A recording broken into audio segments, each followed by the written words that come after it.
Varicose veins కి సరైన చికిత్స కోసం సంప్రదించండి ఎవిస్ హాస్పిటల్.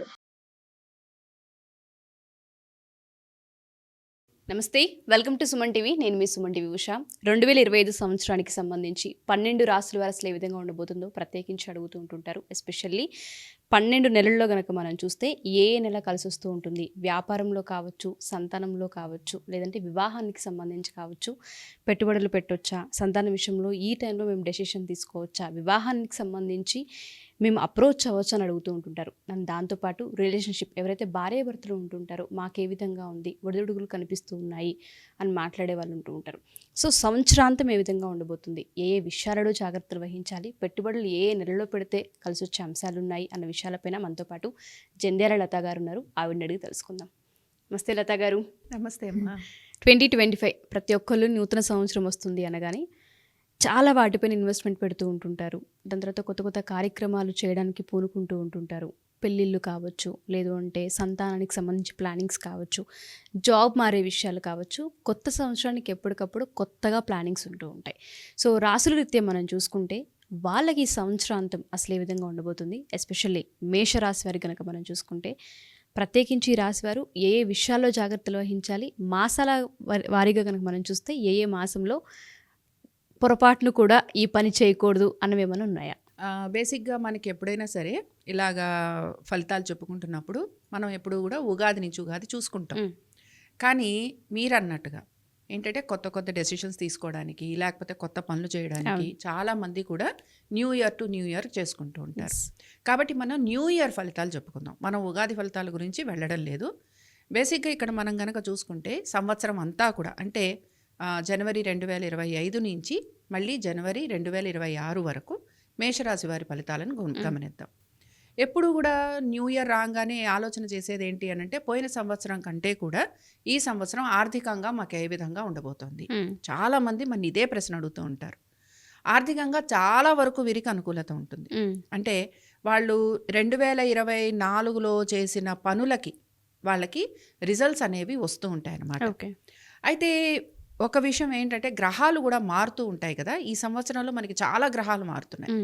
సో మారినప్పుడల్లా కూడా వాటి ఇంపాక్ట్ అనేది ప్రతి రాశి మీద చూపిస్తున్నట్టుగానే మేషరాశి వారి మీద కూడా చూపిస్తూ ఉంటుంది. అందుకని ఏంటంటే ఆర్థికంగా వీరికి అనుకూలత ఉంటుందా అంటే చాలా చక్కగా వీళ్ళకి అనుకూలత ఉంటుంది.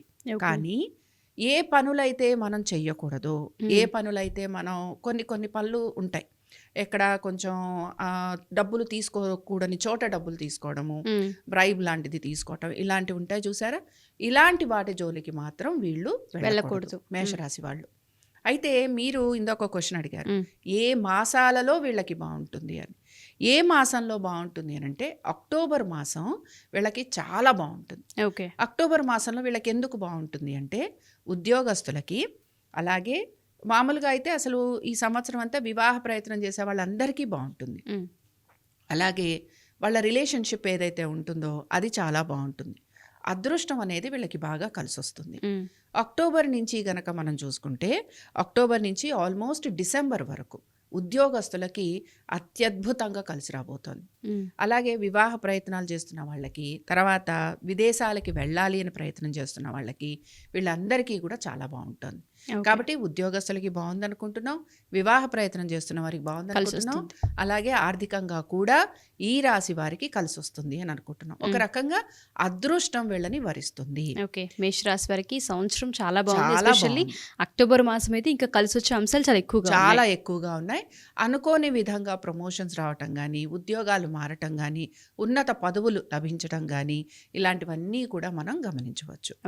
సంతానానికి సంబంధించి ఎందుకంటే ప్రతి వాళ్ళు కూడా మా పిల్లలు ఏ విధంగా ఉంటారు అని అనుకుంటారు గనక ఈ రాశికి చెందిన వారి సంతానం ముఖ్యంగా గమనిస్తే పిల్లలలో కొంత మొండి పట్టుదల ఉంటూ ఉంటుంది.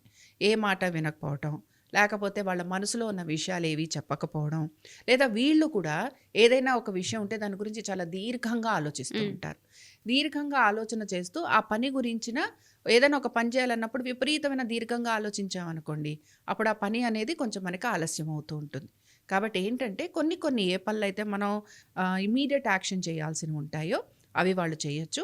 కొంచెం ఇంట్రోవర్ట్స్గా ఉంటారు అని చెప్పుకోవడం అనమాట. అలాగే మీ సంతానం కూడా ఇదే క్యారెక్టర్ని ఎగ్జిబిట్ చేస్తూ ఉంటుంది. విద్యార్థులు కొంచెం కష్టపడి చదువుకోవాల్సి ఉంటుంది. అలాగే ఇన్వెస్ట్మెంట్స్ పెట్టేవాళ్ళు ఎవరైతే ఉంటారో, ట్రేడింగ్ కానీ స్టాక్ మార్కెట్స్ కానీ ఇలాగ పెట్టేవాళ్ళు ఎవరైతే ఉంటారో వారు కూడా కొంత జాగ్రత్తగానే పెట్టాలి. లాంగ్ టర్మ్ ఇన్వెస్ట్మెంట్స్ చేస్తూ ఉంటారు కదా, వాళ్ళకైతే చాలా అనుకూలంగా ఉంటుంది. కానీ మామూలుగా రెగ్యులర్గా ట్రేడింగ్ చేసేవాళ్ళు వాళ్ళు మాత్రం కొంచెం జాగ్రత్తగానే ట్రేడింగ్ చేయటం అనేది అవసరం అన్నమాట. ఓకే. సో ఎస్పెషల్లీ వీళ్ళు చేయకూడని పనులు ఏమైనా ఉన్నాయంటే, అంటే వివాహాలలో, సంతానానికి సంబంధించి, ఎస్పెషల్లీ జాబు మార్పులకు సంబంధించి ఏ విషయాలలోనైనా డెసిషన్ ఆపుకుంటే మంచిదని ఏమన్నా కనిపిస్తుంది అంటారా అమ్మా? బేసిక్గా నమ్మి మోసపోవడం ఎక్కువగా ఉంటుంది. ఉద్యోగస్తులు ఉద్యోగం కోసం ప్రయత్నం చేస్తూ ఉంటారు కదా, ఎవరికైనా బ్రైబ్ ఇచ్చి వాళ్ళు మనకేదో సహాయం చేస్తారని అనుకోవటం, ఆ తర్వాత వాళ్ళకి ఆ సహాయం అందకపోవటం, లేకపోతే ఆ ఉద్యోగం వాళ్ళకి రాకపోవడం, ఇలాంటివి జరుగుతూ ఉంటాయి. ఈ సంవత్సరం అంతా కూడా ఉద్యోగం అనేది ఒక ప్రైమరీ ఫోకస్గా ఉంటూ ఉంటుంది. అది ఆడవారికైనా సరే, మగవారికైనా సరే. కాబట్టి ఏంటంటే ప్రతిదీ కూడా వాళ్ళ ప్లానింగ్ అంతా కూడా ఉద్యోగం చుట్టూరానే తిరుగుతూ ఉంటుంది అనమాట. అందుకని ఏంటి, మనకి ఏదైనా మంచి ఆప్షన్స్ ఉన్నాయి అని అంటే ఎవరైనా ఏదైనా చెప్పంగానే ఉద్యోగం మారటము, ఆ తర్వాత దాని గురించి బాధపడటం, లేకపోతే మనం అనుకున్న విధంగా ఈ ప్రొఫెషన్ లేదు అని అనుకోవటం, ఇలాంటివి ఎక్కువగా వస్తుంటాయి. అందుకని ఈ విషయంలో జాగ్రత్తగా ఉండాలి. ఇందాకే మనం చెప్పుకున్నాం, ట్రేడింగ్ విషయంలో జాగ్రత్తగా ఉండాలి. బ్రైబ్స్ తీసుకునేవారు ఎవరైతే ఉంటారో వారు కూడా జాగ్రత్తగా ఉండాలి. అందుకని ఏమవుతుందంటే బ్రైబింగ్ తీసుకొని కొంతమంది ఎలా ఉంటారంటే బ్రైబ్ తీసుకుంటారు, బట్ ఏదో ఒక మంచి కార్యం చేస్తే అయిపోతుంది కదా అనుకుంటారు. కానీ అలాంటి వాటికి కాకుండా అసలు పూర్తిగా కొంచెం దూరంగా గనక ఉండగలిగితే చాలా వరకు ఈ మొత్తం సంవత్సరం వీరికి అనుకూలంగా ఉంటుంది అన్నమాట. ఓకే. సో ఎస్పెషల్లీ వీళ్ళు చేయకూడని పనులు ఏమైనా ఉన్నాయంటే, అంటే వివాహాలలో, సంతానానికి సంబంధించి, ఎస్పెషల్లీ జాబు మార్పులకు సంబంధించి ఏ విషయాలలోనైనా డెసిషన్ ఆపుకుంటే మంచిదని ఏమన్నా కనిపిస్తుంది అంటారా అమ్మా? బేసిక్గా నమ్మి మోసపోవడం ఎక్కువగా ఉంటుంది. ఉద్యోగస్తులు ఉద్యోగం కోసం ప్రయత్నం చేస్తూ ఉంటారు కదా, ఎవరికైనా బ్రైబ్ ఇచ్చి వాళ్ళు మనకేదో సహాయం చేస్తారని అనుకోవటం, ఆ తర్వాత వాళ్ళకి ఆ సహాయం అందకపోవటం, లేకపోతే ఆ ఉద్యోగం వాళ్ళకి రాకపోవడం, ఇలాంటివి జరుగుతూ ఉంటాయి.